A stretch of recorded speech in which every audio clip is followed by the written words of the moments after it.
Everyone, इस video में आज हम बात करने वाले हैं आरटीआई।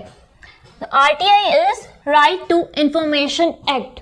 इस एक्ट के बारे में आज हम पढ़ेंगे and it's very very important from the exam point of view as well as for the general knowledge. So RTI है क्या? ये जो एक्ट है ये सिटीजन्स को, किसी एक कंट्री के सिटीजन्स को एम्पावर करता है कि वो गवर्नमेंट से कोई भी इंफॉर्मेशन ऑब्टेन कर सकते हैं और गवर्नमेंट या उसके जो एम्प्लॉयज़ हैं या ऑफिसर्स हैं वो डिनाई नहीं कर सकते। तो ये एक बेसिक समरी थी इस एक्ट के बारे में। अभी डिटेल में हम इसे पढ़ेंगे। So the law was passed by the parliament of India on 15th June 2005 and came fully into force on 12 October 2005। यानी ये जो एक्ट है ये इंडिया की पार्लियामेंट ने कंस्ट्रक्ट किया था 15 जून 2005 में, बट ये बिल्कुल पूरे तरीके से एप्लीकेबल कब हुआ कंट्री के सिटीजन्स पर? ऑन 12 अक्टूबर 2005। अब इसका मेन मोटिव क्या था या पर्पस क्या था इस एक्ट को कंस्ट्रक्ट करने का, इम्प्लीमेंट करने का? It empowers people to carry out democratic reform। First line है कि इसका मतलब क्या था? ये लोगों को एम्पावर करता था ताकि डेमोक्रेटिक रिफॉर्म्स आए। डेमोक्रेटिक रिफॉर्म्स क्यों लाने ज़रूरी होते हैं? ताकि जो डेमोक्रेसी है उसका एक्सपेंशन हो, डीपनिंग हो इन द कंट्री। तो इसने डेमोक्रेटिक रिफॉर्म का एक काम किया था, इसने लोगों को एम्पावर किया था। किस चीज़ के लिए? Bye find out what is happening in government and act as a watchdog of democracy। इस एक्ट की हेल्प से लोगों के पास पावर आ गई कि वो गवर्नमेंट से कोई भी इंफॉर्मेशन जो है ऑब्टेन कर सकते हैं। गवर्नमेंट से मतलब जो गवर्नमेंट ऑफिसेज हैं या गवर्नमेंट डिपार्टमेंट्स हैं लाइक रेलवेज, पीडब्ल्यूडीज एक्सेट्रा, इन सभी डिपार्टमेंट से किसी भी पर्सन को अगर कोई इंफॉर्मेशन चाहिए तो वो वहाँ पर जाकर एक एप्लीकेशन की हेल्प से क्या है वो इंफॉर्मेशन मांग सकता है और कोई भी उसे डिनाई नहीं कर सकता।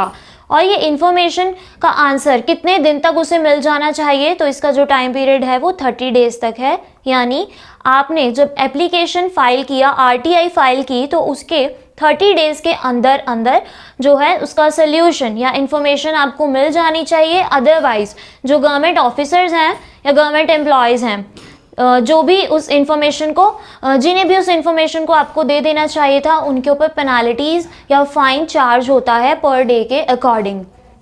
अब इसके अंदर क्या है? तो ये जो एक्ट है एज अ वॉच डॉग मतलब जो किसी चीज पर अपनी निगाह रखता है, उस तरीके से एक काम करता है डेमोक्रेसी के अंदर। Helps in controlling corruption and other arbitrary practices by imposing strict penalties. अब इस एक्ट की वजह से क्या होता है, जो भी गवर्नमेंट ऑफिसेज हैं या डिपार्टमेंट्स हैं उन सभी को अच्छे से पता है कि कोई भी पर्सन हमसे कभी भी इंफॉर्मेशन मांग सकता है। अब ये इंफॉर्मेशन के अंदर हम क्या क्या इंक्लूड करते हैं? It can be a information related to the schemes. Like हम पूछ सकते हैं कि गवर्नमेंट ने स्कीम में इतना पैसा अलॉट किया है, स्कीम के लिए इतना पैसा अलॉट हुआ है, इसमें से कितना गवर्नमेंट ने स्पेंड किया है और कितना अभी बचा है। एक टाइप की इंफॉर्मेशन ये हो गई लाइक जो रोड्स कंस्ट्रक्ट हो रहे हैं, जो प्रोजेक्ट्स चल रहे हैं गवर्नमेंट के, वो कब तक पूरे हो जाएंगे, कितना पैसा गवर्नमेंट ने उसे अलॉट किया था और कितना एक्चुअल में यूज हुआ है। That type of information we can obtain from the government offices. तो उसके बाद इन सभी प्रैक्टिसेस से क्या होता है कि जो करप्शन एक्टिविटीज़ हैं या आर्बिट्री प्रैक्टिसेस हैं, मतलब करप्शन एक बहुत ही डेंजरस है किसी भी कंट्री के लिए, तो इस पर भी एक कंट्रोल सेट हो जाता है। जो आर्बिट्री प्रैक्टिसेस हैं, आर्बिट्री प्रैक्टिसेस जो रूल्स रेगुलेशंस के अगेंस्ट होती हैं, उन पर भी एक चेक लग जाता है, एक लिमिट लग जाती है, वो भी बहुत हद तक कम होती है बाय इम्पोजिंग। और अगर कोई गवर्नमेंट एम्प्लॉय या गवर्नमेंट ऑफिसर ऐसा करते हुए पाया जाता है तो उस पर जो है स्ट्रिक्ट पेनाल्टीज लगाई जाती हैं। तो अब क्या है, आरटीआई के अंदर कोई भी पर्सन सेंटर स्टेट गवर्नमेंट से जो इंफॉर्मेशन है वो ऑब्टेन कर सकते हैं। कितने दिन में? With in 30 days. अगर 30 डेज से अबव हो जाता है टाइम पीरियड और आपको 30 डेज तक कोई इन्फॉर्मेशन नहीं मिली है उस मैटर से रिलेटेड, जब आपने आरटीआई फाइल किया था तो उसके बाद पेनाल्टीज़ लगनी स्टार्ट हो जाती हैं टू द गवर्नमेंट डिपार्टमेंट और गवर्नमेंट ऑफिसर्स। तो ये आज हमने पढ़ा आरटीआई के बारे में। Again I repeat, it's very important concept from the exam point of view.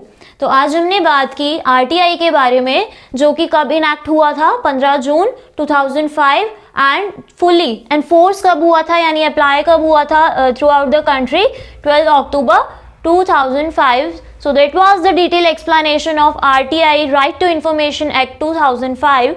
But to get the concept in a written form and make your concepts more stronger, register yourself at our portal www.abhyasonline.in.